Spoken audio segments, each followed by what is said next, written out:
The year was 2000.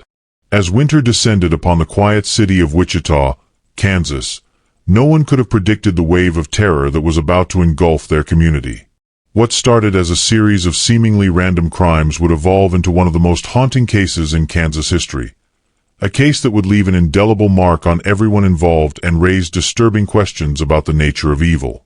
Before we delve into this chilling story, I want to warn our viewers that what you're about to hear contains descriptions of real events that some might find disturbing. Viewer discretion is advised.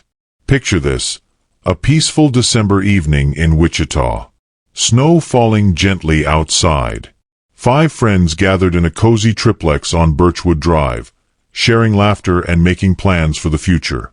None of them knew that this ordinary evening would become their last moments of normalcy. None of them could have imagined that 2 brothers, Reginald and Jonathan Carr, were about to turn their world upside down. But to understand the full scope of this tragedy, we need to go back. Back to where it all began, and to the events that would serve as a terrifying prelude to one of the darkest nights in Wichita's history. If you're new to True Crime Watch HD, make sure to hit that subscribe button and notification bell. Join our community of true crime enthusiasts as we explore cases that challenge our understanding of human nature and justice. The story of the Carr brothers begins in Dodge City, Kansas, where they were born into a world of chaos and instability. Their childhood reads like a textbook case of how early trauma can shape a person's future. Their mother, Janice Harding, struggled to provide emotional support or stability. Their father was largely absent, creating a void that would never be filled. Let me ask you this: how much does our environment shape who we become? Share your thoughts in the comments below. It's a question that haunts this case, as we examine the path that led 2 brothers to commit unspeakable acts. The brothers' early years were marked by severe neglect and exposure to violence. Their mother's second marriage brought more instability, with domestic violence becoming a regular occurrence. Picture young children witnessing their stepfather holding a gun to their mother's head during an argument. These weren't just isolated incidents. They were the building blocks of what these brothers would become. Even visits to their grandmother, which should have provided refuge, offered no escape. She was described as unpredictable and prone to outbursts, further contributing to their unstable upbringing. By their teenage years, both brothers had dropped out of school. Reginald, the elder brother, became known for his aggressive behavior and frequent fights. Jonathan's struggles manifested differently. At 16, he attempted suicide by drinking antifreeze, a cry for help that went largely unheeded. The first sign that something terrible was brewing came on December 8, 2000. Andrew Schreiber, a 23-year-old assistant baseball coach, had stopped at a come-and-go convenience store. It was a routine evening errand that would turn into hours of terror. As Schreiber left the store, he was approached by 2 armed men, Reginald and Jonathan Carr. What followed was a horrifying ordeal that would later be recognized as just the beginning of their crime spree. Before we continue with what happened to Andrew Schreiber that night, if you're finding this story as compelling as it is disturbing, consider subscribing to True Crime Watch HD. We bring you in-depth analyses of cases that shape our understanding of criminal justice and human behavior. The night of December 8th would reveal the first glimpse of the Carr brothers' ruthless methodology. Andrew Schreiber found himself forced into his own vehicle at gunpoint, the beginning of what would become a terrifying pattern. As one brother kept a gun trained on him, the other took control of the wheel, driving through the dark streets of Wichita. "I was just hoping if I did what they said, they'd let me live," Schreiber would later recall, his voice still shaking as he recounted the ordeal. 4 hours, they forced him to drive from ATM to ATM, systematically draining his account of $800. But it wasn't just about the money. This was about power, control, and the thrill of domination. The brothers demonstrated a chilling level of calculation. Before leaving Schreiber stranded in an isolated field, they methodically shot out his car's tires, ensuring he couldn't quickly seek help. This wasn't just a random act of violence. It was a carefully orchestrated crime that showed premeditation and a disturbing attention to detail. Think about this for a moment. What makes someone transition from experiencing trauma to inflicting it on others? Let us know your thoughts in the comments below. But the Carr brothers were just getting started. 3 days later, on December 11th, they would escalate their violence in a way that would send shockwaves through the Wichita community. Their next target was Ann Valenta, a 55-year-old cellist with the Wichita Symphony Orchestra. And wasn't just a musician, she was a pillar of the community, known for her work bringing classical music to underprivileged youth. Picture the scene: a cold winter evening, snow on the ground, and Ann returning home from orchestra rehearsal. She had spent her day doing what she loved most, making music and inspiring others. As she pulled up to her home in an upscale suburban neighborhood, she likely felt safe, secure in the routine of her daily life. But waiting in the shadows was Reginald Carr. Using a tactic that would become tragically familiar, he approached her vehicle appearing to be in distress, asking for help. Ann's instincts told her something was wrong. As she attempted to drive away, Carr revealed his true intentions. The sound of gunshots shattered the peaceful evening, bullets tearing through her driver's side window. If you're as invested in understanding these critical moments in criminal history as we are, take a moment to subscribe to True Crime Watch HD. We delve deep into these cases to understand not just what happened, but why. Despite being critically wounded, Ann Valenta showed extraordinary courage. Through excruciating pain, she managed to lean on her car horn, creating an urgent wail that pierced the night and attracted neighbors' attention. When first responders arrived, they found her conscious but fighting for her life. Even in her grievously wounded state, she provided police with a description of her attacker, information that would later prove crucial. For 3 days, Ann fought for her life in the hospital. The community held its breath, hoping she would pull through. But on December 13th, Ann Valenta lost her battle, becoming the first murder victim of the Carr brothers' spree. Her death marked a turning point. No longer were these crimes just about robbery and control. They had crossed a line into murder. The random nature of these attacks sent a wave of fear through Wichita. People began looking over their shoulders, wondering if they might be next. But even as the community grappled with this new reality, no one could have predicted what would unfold just 1 day later, on December 14th. That evening, 5 friends gathered in a triplex on Birchwood Drive. Jason Beffert, a 26-year-old high school science teacher, shared the home with his roommates Brad Heika, a 27-year-old financial analyst, and Aaron Sander, a 29-year-old former employee who had found his calling in the priesthood. Joining them were Jason's girlfriend, H.G., a 25-year-old teacher, and their friend Heather Mueller, a 25-year-old graduate student considering becoming a nun. These were 5 young people in the prime of their lives, each pursuing their dreams and making a difference in their community. Jason had recently bought an engagement ring, planning to propose to H.G. Their love story was about to be cruelly interrupted by 2 brothers who had already begun their descent into increasingly violent crimes. As snow fell outside and the friends settled in for what they thought would be a quiet evening, the Carr brothers were watching, waiting, and planning their next move. The porch light flickered on, prompting Jason to joke to H.G., "Don't tell me I have to get up and turn off the light again." Those would be among the last normal moments they would experience. What happened next at the Birchwood Drive triplex would become one of the most horrific chapters in Kansas criminal history. The peaceful evening was shattered when Reginald and Jonathan Carr forced their way into the home, armed with handguns. In an instant, the 5 friends found themselves living a nightmare that would push the boundaries of human endurance. For those of you following this case closely, I want to acknowledge that the next part of this story contains disturbing details. While we must tell these stories to honor the victims and learn from history, we'll handle the information with appropriate sensitivity. Before we continue, I have a question for our viewers. In moments of extreme crisis, what gives some people the strength to survive? Share your thoughts in the comments below. The Carr brothers quickly took control of the situation, forcing all 5 friends to the ground. What followed was a 3-hour ordeal of psychological torture and systematic cruelty. The brothers began by ransacking the house, gathering valuables and demanding PIN numbers for bank cards. But money wasn't their primary motivation. It was about power, control, and inflicting terror. The brothers forced their victims to strip, binding them with extension cords and clothing. They moved between rooms, subjecting their captives to unspeakable acts of violence and humiliation. Jason Beffert was forced to watch as the woman he planned to propose to was assaulted. Aaron Sander, who had been preparing for priesthood, prayed silently throughout the ordeal, trying to provide whatever spiritual comfort he could to his friends. The brothers took turns driving victims to ATMs, forcing them to withdraw money while their friends remained captive. With each trip, those left behind wondered if they would ever see their friends again. The psychological torture was deliberate and calculated. The brothers seemed to relish in the fear they were creating.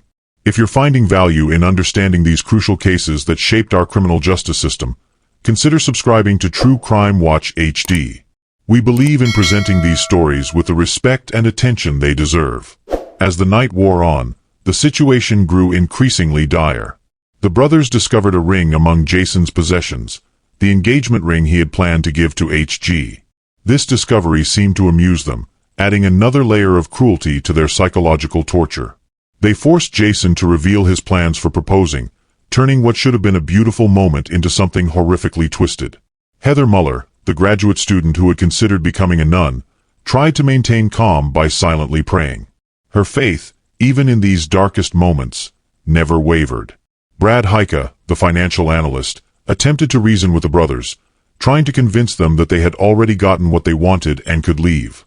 But the Carr brothers had no intention of leaving witnesses. Around 2 a.m., after hours of torture, they forced all 5 victims into 2 vehicles. The temperature had dropped well below freezing as they drove their captives to an isolated soccer field covered in snow. This was where they planned to execute their final act of violence. The 5 friends were forced to kneel in the snow.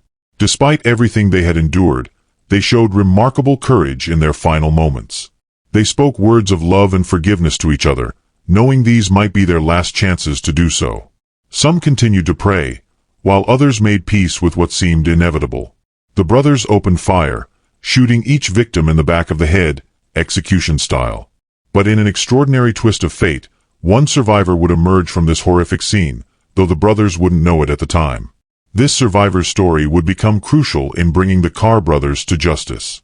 As the brothers drove away, leaving their victims for dead in the freezing soccer field, they believed they had eliminated all witnesses to their crimes.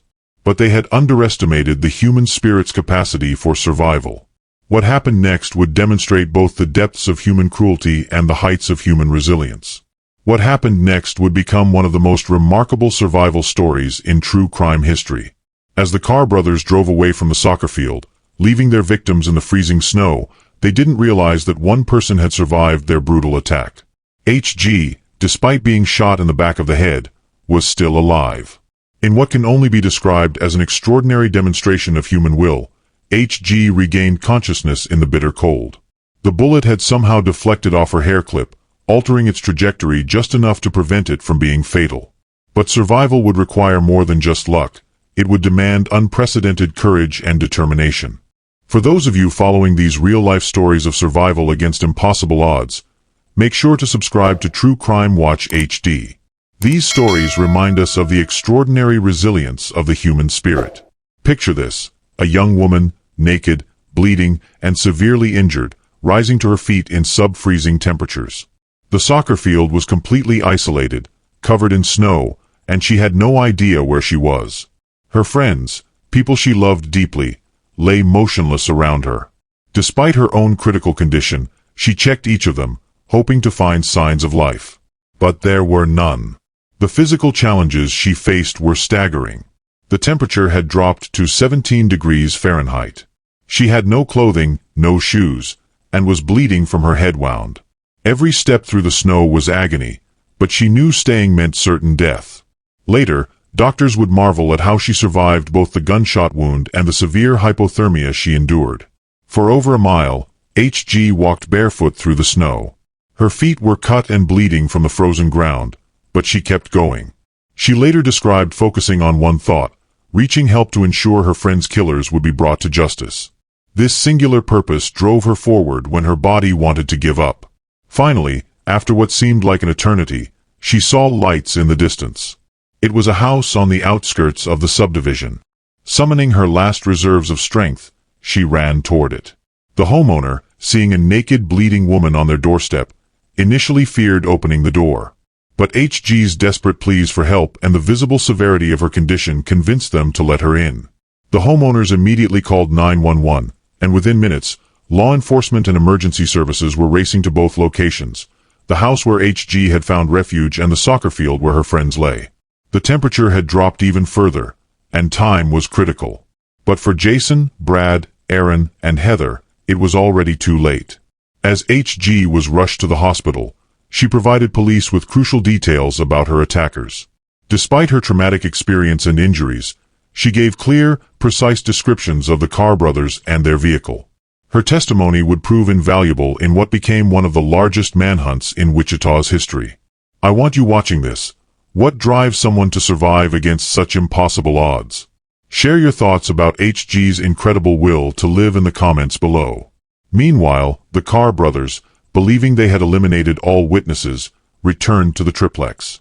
In a display of shocking callousness, they stole more items from the house, including the engagement ring Jason had planned to give HG. They even took Heather Muller's crucifix, a final act of desecration against a woman who had dedicated her life to faith. But their reign of terror wasn't quite over. In what would prove to be their final act of violence, they drove to another home where they shot and killed another dog, adding to their trail of destruction. They seemed unstoppable, but their downfall was already in motion, thanks to HG's survival and testimony. The police response was swift and massive. Law enforcement agencies across Kansas were put on high alert. The descriptions provided by HG were broadcast to every patrol car in the region. The brothers had made one crucial mistake. They kept using the credit cards they had stolen from their victims, leaving an electronic trail for investigators to follow. Less than 24 hours after the soccer field shootings, police spotted a vehicle matching the description given by HG. Inside were Reginald and Jonathan Carr. The ensuing arrest was surprisingly anticlimactic. The brothers offered no resistance when confronted by overwhelming police force. Their capture brought an end to one of the most horrific crime sprees in Kansas history. When police searched the brothers' apartment, they found evidence linking them to all their crimes. Items stolen from their victims, the weapons used in the shootings, and even personal belongings from those they had murdered. The evidence was overwhelming, but it was HG's eyewitness testimony that would prove most crucial in ensuring justice would be served. The discovery of Jason's engagement ring among their possessions was particularly poignant. This simple piece of jewelry, meant to symbolize love and a future together, had instead become evidence in a murder investigation. It served as a heartbreaking reminder of the lives and dreams that had been shattered. The arrest of the Carr brothers marked the beginning of what would become one of Kansas's most high-profile criminal trials. The case had captured national attention, not just for its brutality, but for the questions it raised about justice, survival, and the nature of evil itself. Before we dive into the trial and its aftermath, if you've been following this incredible story of tragedy and justice, consider subscribing to True Crime Watch HD. We're dedicated to preserving these important stories and learning from history's darkest moments. The trial began in October 2002, nearly 2 years after the crimes. The courthouse in Wichita became the epicenter of intense media coverage and public attention. Security was unprecedented, with armed officers stationed throughout the building. The brothers were tried together, but with separate juries, a rare legal arrangement that reflected the complexity of the case. For 3 months, the court heard testimony from over 90 witnesses. But no testimony was more powerful than that of HG. Walking into the courtroom, she faced her attackers for the first time since that horrific night. The silence was deafening as she took the stand. For hours, she recounted every detail of the ordeal with remarkable composure and clarity, her voice never wavering despite the trauma she was reliving. One juror later recalled, "Her strength was unlike anything I've ever witnessed. She didn't just survive, she made sure justice would be served." HG's testimony not only provided crucial evidence but also painted vivid portraits of the friends she lost. She spoke of Jason's dreams of marriage, of Heather's devotion to faith, of Aaron's calling to priesthood, and of Brad's ambitious career plans. The prosecution presented overwhelming physical evidence. DNA samples, ballistics reports, stolen items recovered from the brothers' apartment, and surveillance footage from the ATMs. But perhaps most damning were the brothers' own actions after the crimes. They had used their victims' credit cards to go shopping, showing a level of callousness that shocked even veteran law enforcement officers. I want to know your opinion on this. How does society balance justice with mercy in cases of such extreme violence? Share your thoughts in the comments below. The defense attempted to blame each other, with each brother's attorneys pointing fingers at the other sibling. They brought up their troubled childhood, the abuse they had suffered, and their exposure to violence at an early age. But as one prosecutor pointed out, many people overcome difficult childhoods without resorting to murder. The trial also revealed new details about Valenta's murder. The beloved cellist had managed to provide crucial information to investigators before her death, information that perfectly matched the pattern of the brothers' other crimes. Her death, though tragic, helped establish the pattern that would ultimately link all the brothers' crimes together. Andrew Schreiber, their first known victim, also testified. His description of his ordeal helped establish the escalating nature of the brothers' violence. Each crime had become progressively more brutal, leading up to the horrific events at the soccer field. The prosecution argued this showed clear premeditation and an evolution of violence that demanded the strictest possible punishment. After weeks of testimony and deliberation, both juries reached their verdicts. In a powerful moment of justice, Reginald and Jonathan Carr were found guilty of nearly all charges, including 4 counts of capital murder, 1 count of attempted first-degree murder, and multiple counts of rape, aggravated kidnapping, and robbery. The penalty phase of the trial brought even more emotional testimony. Families of the victims spoke about their loved ones and the devastating impact of their losses. HG's parents described their daughter's ongoing struggle with trauma and survivor's guilt. The Valenta family spoke about the void left in the symphony orchestra and the community. Both brothers were sentenced to death, along with multiple life sentences for their other crimes. As the sentences were read, the courtroom remained silent, the weight of justice being served hanging heavy in the air. The brothers showed no remorse, maintaining their blank expressions just as they had throughout the trial. But the story doesn't end there. The case would go through years of appeals, reaching the Kansas Supreme Court multiple times. Legal debates about the death penalty and the brothers' joint trial would continue for years. However, their convictions have been consistently upheld, ensuring they will never again be free to harm others. The legacy of this case extends far beyond the courtroom. The Wichita community established scholarships in memory of the victims. The symphony created a special chair in Valenta's honor. HG, showing remarkable courage, has become an advocate for victims' rights and has helped other survivors find their voice. The soccer field where the shootings took place has been transformed into a memorial garden. Every December, people gather there to remember the lives lost and to celebrate the strength of the human spirit. The garden serves as both a reminder of the darkness humanity is capable of and the light that can emerge from even the darkest circumstances. Today, over 2 decades later, the impact of these crimes continues to resonate. The case led to changes in security practices, influenced legal procedures, and reminded us all of the importance of remaining vigilant while not letting fear control our lives. As we conclude this story, remember that while we've explored a dark chapter in criminal history, we've also witnessed extraordinary courage, the strength of the human spirit, and the power of justice. Like and subscribe to True Crime Watch HD for more in-depth explorations of cases that have shaped our understanding of justice and human nature. The Carr brothers remain on death row in Kansas, their appeals continuing through the legal system. But their victims are remembered not for how they died, but for how they lived, their dreams, their love for others, and the impact they had on their community. And HG's incredible survival stands as a testament to the extraordinary strength that can emerge in the darkest of moments. Remember, understanding these stories helps us remain vigilant and appreciate the preciousness of life. Thank you for joining us for another episode of True Crime Watch HD.